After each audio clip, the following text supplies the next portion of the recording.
Sateesh. Good Hi, Shika. morning. How are you? I'm good. How are you? I'm doing fine. Great. Yeah. So I'm gonna ask some questions to you, and I'm hoping for really, really great answers from you as a tech person. Sure. I Okay. look forward to that. Yeah. Let's start with it. So, what's one early career lesson that still shapes how you look at technology today? So for me, I think more than the technology, it has been the problems. So I've always looked at problem from the problem lens, right? So it has been, in a ways, natural for me to pick up technology after that. So I analyze the problem and then look at what technology is going to help me solve that problem. So once you do that, you will always end up picking up the right tech stack from the technology. Right? So it's always about the problem. And here comes the problem solving technology. Yeah, sure. Yeah. What's the biggest gap you see between business leaders and tech leaders today? Uh, I think it's about the goals. So as long as they are aligned, we have a solution that works great for the business as well as the technology team. But the problem arises when the goals are interpreted in different ways because technology has its own language and so has the business. So as a business and technology, you need to be aligned on those goals.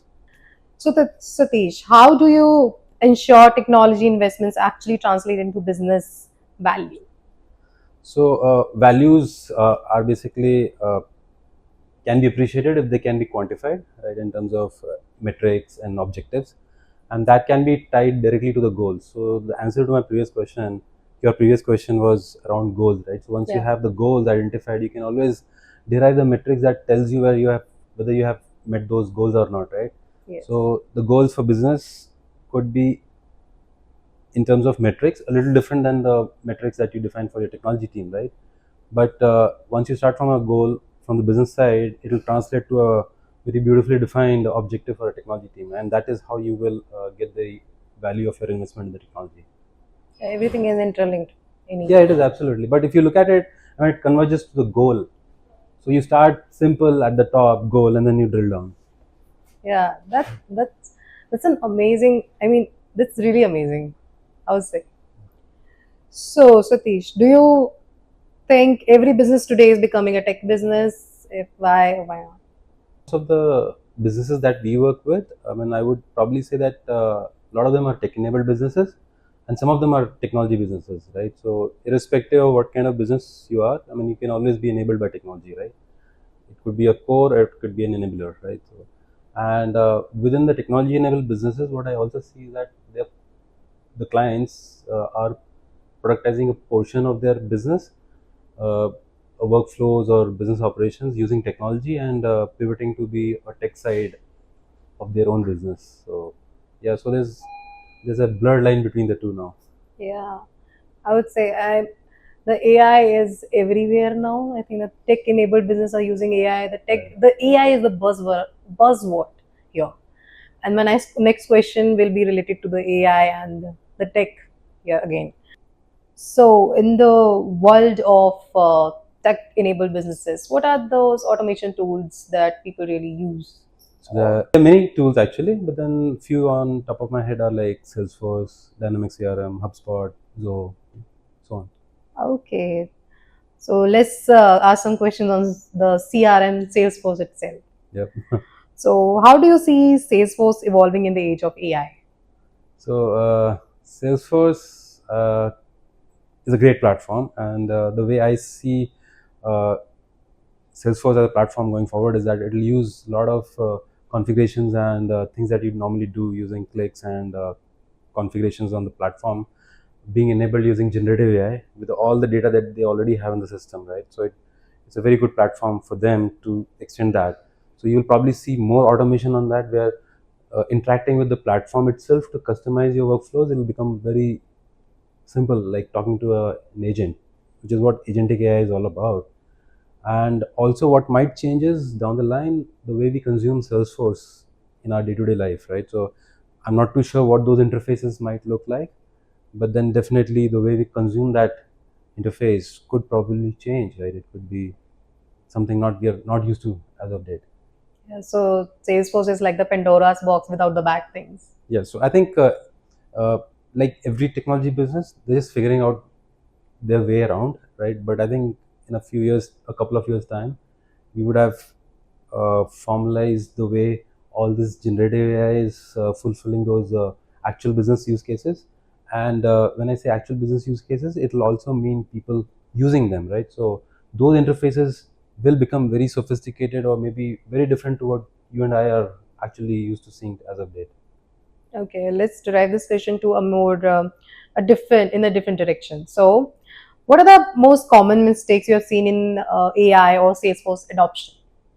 Some of the pitfalls that I've seen implementing these generative or machine learning projects is the data actually. So a lot of the data is either not ready or they are existing in different silos. Right? So somebody has to take charge of that data, and surprisingly, the amount of work that you have to do on the data versus the actual work in automating using that data is vastly more pivoted on the data side. So you have to do more weightlifting on the data, and so that's a pitfall that can happen to an automation project, a AI project in any CRM for that matter. And apart from that, all the stakeholders in the project, right, they have to be aligned, right? So different stakeholders will have different perspectives from the implementation of the same process, right? So you need to include multiple departments or multiple stakeholders who bring in the variety and perspective into that project being a successfully led project at the end of the day. Okay. I mean, for me being a non-tech person, the whole answer was a little scratch on my head, but the answers are You'll get really there. good. Yeah, I'll get there. Yeah. So, which upcoming technology excites you the most? I mean, of course, besides Salesforce.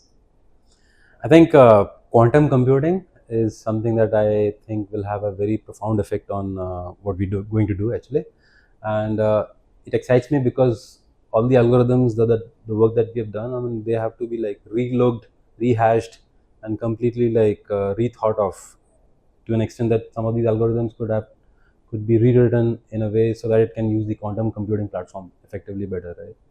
Can those quantum computing platforms used on our current systems that we use, like i5, i7, can they be? I mean, I just give you one very common example, like the password that you use to log in or into your bank account, right? They have to be rethought because quantum computers can literally break the passwords in hardly any time, right? So the whole security, that is on one security side of the infra only, but then there's a big investments and a lot of work around software development. So that has to also be. So you just mentioned quantum computing. Can those quantum computing softwares can be used on our current systems that we use on our daily day-to-day life, like businesses? Of course, you will actually, because uh, just to give you an example, like the password that you use to log into your bank account, right? I mean, that relatively is not going to be safe option when quantum computing comes into full play. I mean, computers can actually break those codes very fast, right? Because there's enormous computing power they have, so they can literally break any code or any encryption. So how do you overcome that actually? So the algorithm that basically encrypts your password, that has to be rethought so that it is unbreakable by a quantum computer. So that is how it will touch upon your regular day-to-day life without you realizing most of it. Oh my, I mean, this is going to be the next level thing. Yes, of course. Yeah. Let's get back to what we were actually talking about and leave the quantum computing behind a little. So, do you think AI will replace more jobs than it creates, or it's going to be the other way around? I mean, in the current context, I think I can clearly foresee that it will replace more than it will create actually. Okay. So, but yeah, I'm open to correction or maybe proved wrong, and I hope that it really is the case. Okay. So maybe there will be a robotic Yashika and interviewing you next time. And a robot watching us actually. Okay. So how do you see the role of CTO changing in the next 5 to 10 years? I mean, you being a CTO, I mean, you can Yeah, I answer. think like currently my team comprises of real life people, right? So there are Yeah. real people doing real work. But then I think as a CTO, one should be open minded to have some agentic roles in the team, right? So there'll be like not so real people, but doing real stuff. So you should be in a position to manage a team comprising of agents, agentic AI, and as well as your real life people. So yeah, again the thing, robotic AI, the I mean, in robotic fact, person this asking this questions. is Yeah. this whole setup is going to make you more productive, right? Okay. Yeah. So having that arrangement down the line will make you a better CTO, or maybe a more effective one, driving larger results in a shorter time. Which makes like people need to more get hands on with AI now. Yeah, I mean, of course. Yeah. So old people will stay at home. Yeah. What's a project or a initiative that you are most proud of in your career? And it totally depends in what context I look at it, actually, because my career has been like over 20 years plus. So at different points in time, different projects have given different meaning uh, to this answer.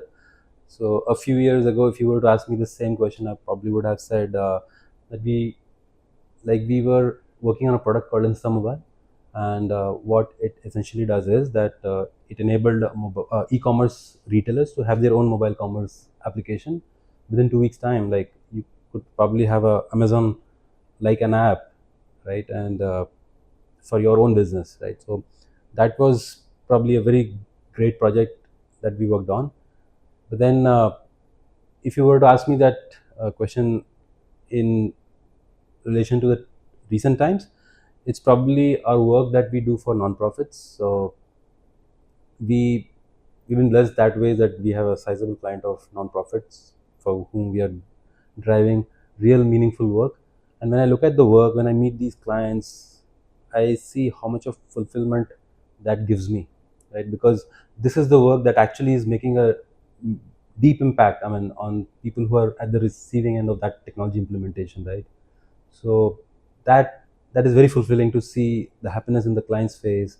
And So, Satish, how do you balance innovation with the risk of overcomplicating systems? so when a problem statement is given to us, so we understand the problem, and then we understand the target state that we need to be at, right? So there's a path that has to be covered, right?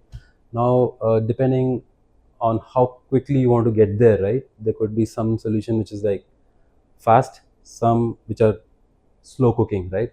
The fastest may not be the most efficient one, right? And the slowest may not be the most economical one, right? So there's a trade-off that you need to make between performance and speed to get to that target state. So once you have that uh, orientation towards solving that problem, you would always make or choose the right technology that gets you to the target state, balancing the performance and speed without overcomplicating, right? So overcomplicating in the right ratios, if I so. So, what skills should the next generation of leaders, tech leaders, should start building today? A next generation tech leader should, for that matter, just focus on problem solving skills, because that alone will keep their skills sharp and keep them relevant in the technology that might come ahead. And so you basically find problems and try to thrive on them. So, it's more strategic, Yeah, like with that rather than before. I mean, you need to basically look at the problems and see what you can learn from giving a solution to that problem, right? So when you start thinking on those lines, I mean, obviously, you're like without knowing, you're basically upskilling yourself, right? So try to solve different problems, or maybe varied problems at any point in time. Yeah.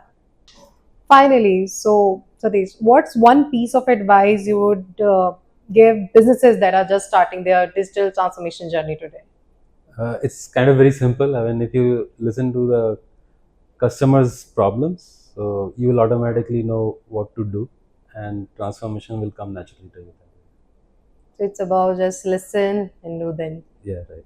Yeah. So, I mean, this is a really nice conversation we had. I mean, sure, it's about technology, the business, the problem solving, and most importantly, people. That those are behind everything. and I'm thankful, I mean, for putting these questions to me, because it has made me reflect on my own journey, and it has been a pleasure being on this program with you. Yeah, thank you so much.